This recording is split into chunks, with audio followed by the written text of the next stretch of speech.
स्तोत्र संहिता अध्याय 125 आरोहण स्तोत्र। ज्यांचा भाव परमेश्वरावर आहे ते निश्चल व सर्व काळ टिकणाऱ्या सियोन डोंगरासारखे आहेत। यरुशलेमेच्या सभोवती डोंगर आहेत, तसा परमेश्वर आतापासून सर्व काळ आपल्या लोकांसभोवती आहे। नीतिमानांचे हात दुष्कर्माला लागू नयेत, म्हणून दुर्जनांची दंडेली नीतिमानांच्या वतनांवर चालणार नाही। हे परमेश्वरा, जे चांगले व सरळ मनाचे आहेत त्यांचे कल्याण कर।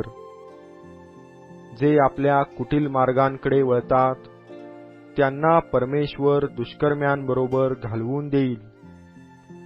इस्रायेलास शांती असो।